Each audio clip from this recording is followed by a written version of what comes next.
Haiti. You see poverty everywhere. Naked children on the streets of Cite-Soleil, a slum outside Port-au-Prince.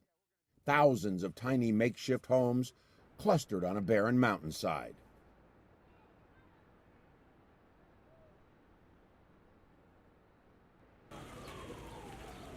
Garbage runs through open sewers and is piled on the streets. While you see the images of poverty, you don't sense the despair. Perhaps because for more than half a century, it has been this way. A little better at times, much worse other times. People are simply and sadly used to it. Georges Michel is an historian here. According to recent history, the years 1946 to 1956 are called the golden years of Haiti. This was the golden decade where everything was done to develop the country. This country was booming in tourism, in terms of investment, building of roads, airports, etc. Papa Doc came and broke everything. Papa Doc Duvalier was the first of the dictators and military rulers who sucked the life out of Haiti. Father Duvalier, Doc Duvalier, had only one thing in head, ideology, to stay in power at all costs, even over a mountain of corpses of his fellow citizens.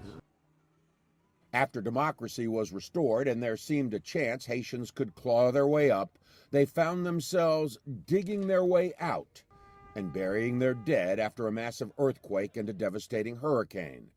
How do they keep from drowning in misery and poverty? Many don't. The more fortunate rely on relatives living outside the country. Robert McGuire spent 4 decades studying Haiti. But I'll tell you another thing that's very important for the survival of Haiti. It's the remittances, the funds that Haitians send from overseas. The average income is $350, not a week or a month. That's in a year. These remittances are a lifeline, accounting for more than $2 billion just in 2016. That was nearly 30% of Haiti's gross domestic product, or GDP. So remittances has been a very, very important of the equation of keeping Haitians, the average, ordinary, typical Haitian who has family abroad, keeping their heads above water. Marlene Bastien is executive director of Haitian Women of Miami. For nearly 40 years, Bastien has been a loud voice on behalf of the Haitian community in South Florida. Could you see Haiti backsliding into turmoil because you don't have that safety net there anymore of the remittances? Yeah, it's already in turmoil. It will go deeper and deeper in the abyss, unfortunately. Why? A humanitarian program put in place after the 2010 earthquake gave Haitians what is called Temporary Protected Status, or TPS. It allowed them to live and work in the United States until their country was back on its feet. Now the Trump administration is pulling the plug on TPS. Some 60,000 Haitians living in the U.S.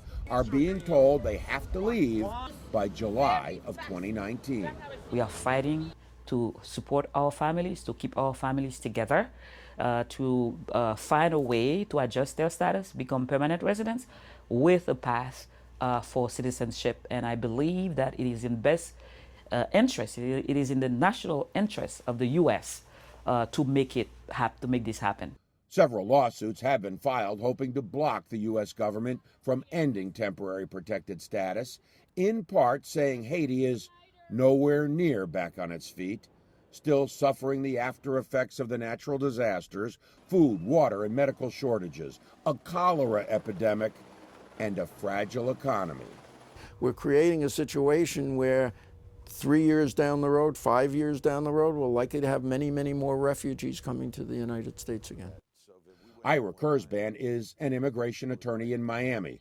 For years, he has worked to protect Miami's Haitian community. People in the United States don't realize that there is a process where people send money back to their relatives. Sending a small amount of money to Haiti may feed 3, 4, 5 families in Haiti. So without that lifeline, and those people now being deported, they're not only an extra burden in Haiti, but they're also not sending money back to their relatives, and that will have a catastrophic effect. It is estimated the 60,000 Haitians who may be forced to leave have sent about $85 million in remittances to families and friends in Haiti. That may not sound like a lot, but Kurzban says for many people, that is the difference between having food on the table and having nothing to eat.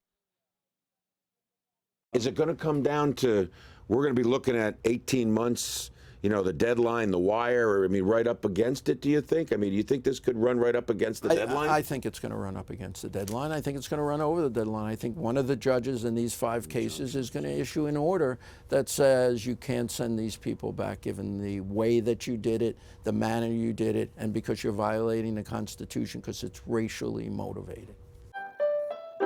Meet a young lady you will no doubt see much more of in the future. She has become the face of the Haitian story in Miami. It all started with a video message. Dear President Trump, my name is Ronid Christina Ponthio. I'm 10 years old. I have a message I would like to send to you. So why did you decide to do that message? Well, I decided to do that message because it's time that President Trump gets the message from a young kid or a young girl who is trying to save her family and other families. They are hardworking, honest people who just want a safe place to raise their families. Ronid lives in Miami with her family. She was born here, but not her parents. But does it bother you that people in Washington want to send people like your parents back? Sometimes, yeah. And I wonder because we've done a lot and we don't do anything bad, because if we did some stuff that was bad, we wouldn't have our TPS. We would be sent back already. Ronid's dad, Ronnie, is a nurse. Her mother is studying to become one. Now they are faced with losing everything and leaving everything behind. It's very difficult, and it's a dilemma, because now we think about going back to Haiti with our kids, our children, or leave them here. And this is the problem. How can I go back to Haiti and leaving Christina here without any person to guide her, to take care of her? It's one of those things where you really pray. Yes, a lot. And we are believers. We know that God will do something.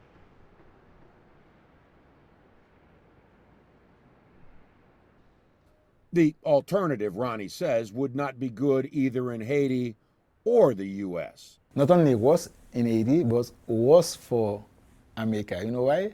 Because when we here, we send money to Haiti, we help them because there's no job and the government cannot take care of those citizens. And if we are sent back to Haiti, so no job for us. There's little Ronnie can do but hope. He's proud of his daughter's courage. Some might say 10-year-old Ronide is being used as a pawn in a political and legal battle. She just wants to tell her story. You know, all this attention you're getting and everything you've been doing, you enjoy it? Attention, not needed. But the attention to get the people to get President Trump to get his attention, that is what I need. I don't want attention. It's okay. I don't need the attention. I don't need to be a celebrity or popular or anything. I just want the attention so that President Trump can see me and then he can hear my story and maybe he could do something good for Haiti and for the other countries. Many of the Haitians who came to the U.S. over the years settled in an area of Miami that became known as Little Haiti. But the once tight-knit ethnic community is slowly eroding away. Haitians here are feeling enormous pressure. Not only are they fighting to keep their protected status, they're also waging a new war against developers and speculators moving in and buying up Little Haiti. Little Haiti sits in the shadows of downtown Miami. With little room there for more growth, people here see development eventually swallowing them up. But you've seen this place changing, huh? Oh, it's changed a whole lot from when I came in 1994 to today. It's actually looking crazy right now. Serge Toussaint paints murals. They are meant to raise the spirit of the Haitian people here, to give them hope they can hang on to the little Haiti they call home.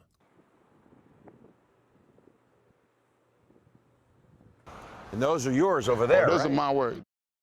One day, Serge fears his murals will be gone, painted over or bulldozed as Little Haiti is transformed. It has already begun. As the land values go up, so do the rents.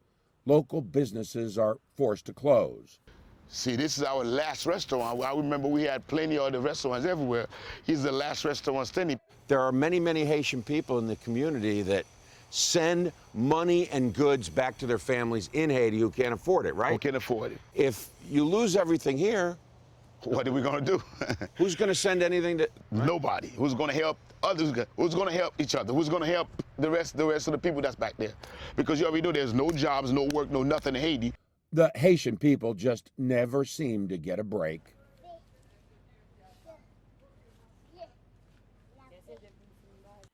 But Marlene Bastien says they will never give up. Who doesn't want a better life for themselves and their families and their children? Who?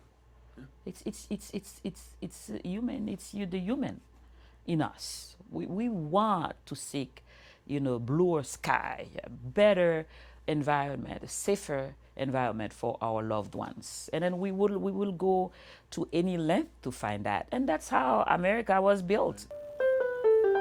If there's been a lack of good fortune, there's been and remains an abundance of hope.